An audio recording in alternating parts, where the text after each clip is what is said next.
Okay, so what if I told you that pretty much everything you've heard about growing a business on social media is, well, wrong? What if the real secret to getting more growth and, let's be honest, more peace of mind isn't about posting more, but maybe, just maybe, it's about quitting altogether? Let's get into it. So check out this quote from entrepreneur Sunny Lerner-Doozy. This is what sparked this whole explainer. She literally quit all social media for an entire year, and her business didn't just tread water, it actually grew. I mean, that just flies in the face of all the conventional marketing advice, and it brings up a huge question. That's the million-dollar question, isn't it? If the constant posting, the chasing trends, the endless scrolling, if that's not the answer, then what is? Well, to find the solution, we've got to break down the problem first. So let's talk about what we're calling the social media trap and dig into why your current strategy might actually be doing more harm than good. This is the world most of us live in, right? It's Instagram, it's TikTok, it's Facebook. You spend all this time making great content, you push it out into this super chaotic, noisy feed, and then you just cross your fingers and hope the right person stumbles upon it. It's basically a game of interruption and luck. And you know what that model creates? It creates this very specific feeling, like you're just stuck on a content hamster wheel. You have to keep posting, day in, day out, just to stay relevant, just to be seen. It is exhausting, and it feels like a never-ending cycle with very little long-term payoff. And here's exactly why that wheel is so draining. For starters, the lifespan of your content is incredibly short. We're talking maybe 48 hours if you're lucky. You end up constantly chasing these vanity metrics, likes and followers that feel good, but they don't actually pay the bills. And at the end of the day, the entire strategy just relies on, well, hope. Okay, so if pushing your content out is the problem, what's the alternative? It's time to talk about push versus pull marketing. This is a completely different way to think about everything. This comparison really says it all, doesn't it? Instead of interrupting people who are just mindlessly scrolling on Instagram, you're attracting people who are actively searching for solutions on platforms like YouTube or Google. Your whole goal shifts from interrupt and hope to attract and solve. Your content stops being disposable and starts becoming a magnet with a lifespan of years, not just a couple of days. And this idea leads us directly to the power of long-form content and why it's become so critical for building trust, especially now, in the age of AI. I mean, think about it. This is the new reality.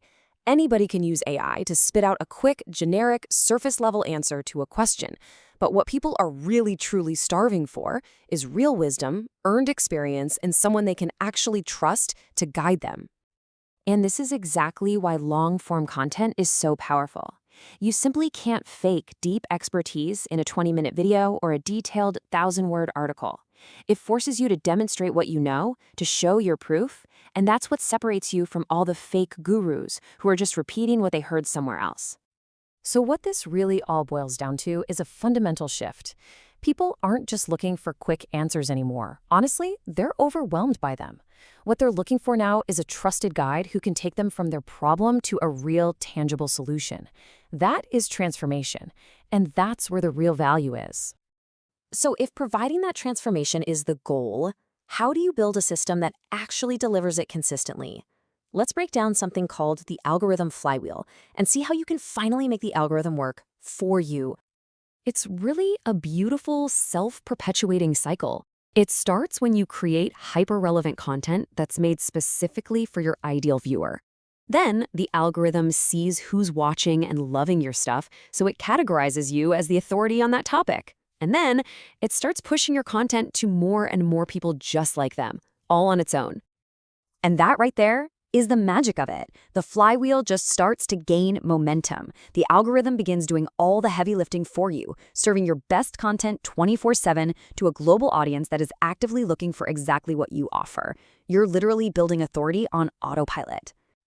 Okay, so this all leads to a strategy where you can genuinely create less content, but achieve so much more. Here is your new blueprint for a more peaceful and profitable business. The very first step is to stop trying to reach everyone. Instead, you need to focus on creating a micro-universe. This just means niching way down, becoming the big fish in a small pond. Because when your audience is that targeted, Every single piece of content you make sends a crystal clear signal to the algorithm about who you are and who you serve. Next, and this is a huge mindset shift, you have to change how you measure success. Stop obsessing over likes, comments, and follower counts. Seriously, they're like monopoly money. They feel really important when you're in the game, but they have absolutely no value in the real world. You have to start tracking what's real: leads and sales.